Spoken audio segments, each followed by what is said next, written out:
සියලු දෙනාට. ඉතින් අපි අද කතා කරන්න බලාපොරොත්තු වෙන්නේ රියදුරු බලපත්‍රයක් ලබා ගැනීමට පෙර ආතුව ඔබට නිකුත් කරන රිය පුහුණු වීමේ බලපත්‍රය. නැත්නම් අපි ඔබ කවුරුත් දන්න L permit එක ගැන තමයි අපි අද කතා කරන්න බලාපොරොත්තු වෙන්නේ.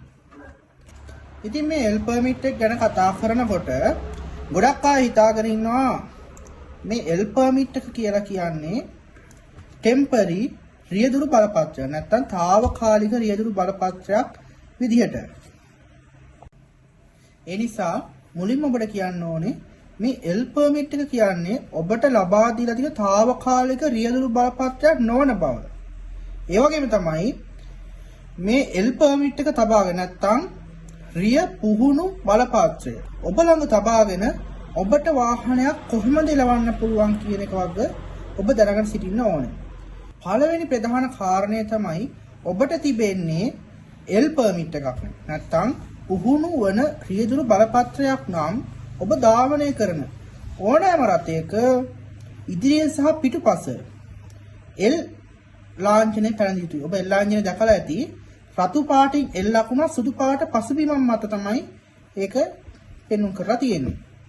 ඉතින් මේ ලාංඡනය ඉදිරි සහ පසුපසින් දෙපසින්ම ප්‍රදර්ශනය කරන්න ඕනේ.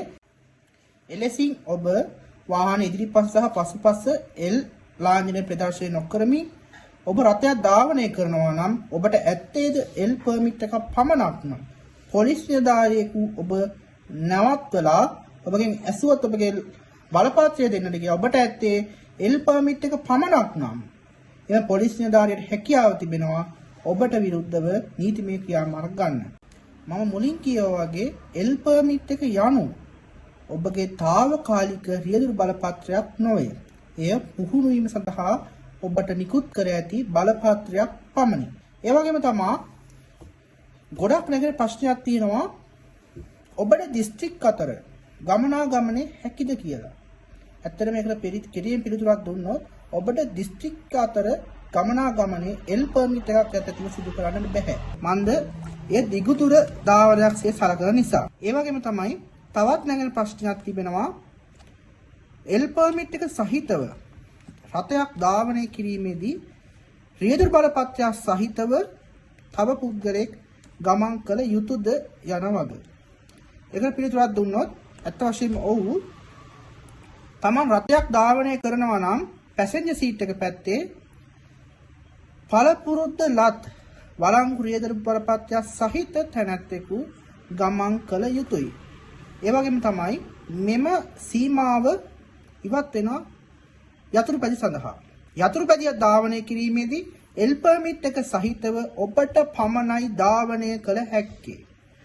ඒකත් විශේෂයෙන් මතක තබා ගත යුතු කරුණක්. ඒකෙදී සැලකිලිමත් වෙලා තිබෙන්නේ පිටුපසින් ගමන් කරන පුද්ගලයාගේ ආරක්ෂාව. පොලිස් නිලධාරියෙකුට හැකි ඔබ L permit එක සහිතව ධාවනය යෙදෙන අවස්ථාවක ඔබ තවත් පුද්ගලයෙකු හෝ බඩුමලු සහිතව ධාවනයේ යෙදෙනවා නම් යතුරුපැදියක ඔබට එරෙහිව නීතිමය ක්‍රියාමාර්ග ගැනීමට හැකියාව පවතිනවා. මේක විශේෂ අවස්ථාවක්. ඔබ රථයක් ධාවනය කරනකොට ඔබගේ පැසෙන්ජර් සීට් එකේ පළපුරුද්ද සහිත රියදුරු බලපත්‍රයක් සහිත පුද්ගලයෙකු අනිවාර්යෙන් සිටිය යුතුයි. නමුත් යතුරුපැදියක් ධාවනයේදී ඔබට ඇත්තේ L permit එකක් පමණයි නම් ඔබගේ පසුපස්සේ අසුනේහි රියදුරු බලපත්‍රයක් සහිත කෙනෙක් වුවද ඔබට තබාගෙන යාමට අවසර නොමැත. එහිදී පොලිස් නිලධාරීන්ට ඔබට එරෙහිව නීතිමය ක්‍රියාමාර්ග ගැනීමට හැකියාව පවතිනවා. තවත් විශාල වශයෙන් නැගෙන ප්‍රශ්නයක් තියෙනවා.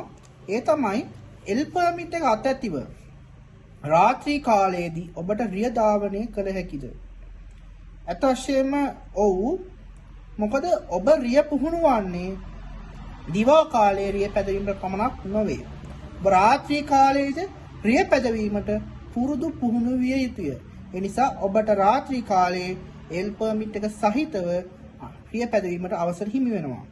ඒ වගේම තමයි මතක තබා ගන්න ඔබ කුමන රථයක් ධාවනය කළද මේ වාහනට අයත් ආදායම් පළපත්‍රය, දුම් සහතිකය සහ ඉන්ෂුරන්ස් එක ඔබ තබා ගත යුතුයි. ඒ වගේම තමයි ඔබ රථයක් ධාවනය කරන සෑම අවස්ථාවකදීම ඔබ සතුව ඔබගේ L permit එක පැවතිය යුතුයි. හරි. හොඳයි මේ සම්බන්ධව ඔබට ගැටලුවක් තිබෙනවා නම් ඔබට කමෙන්ට් කරන්න පුළුවන්. හැමෝටම සුබ දවසක්.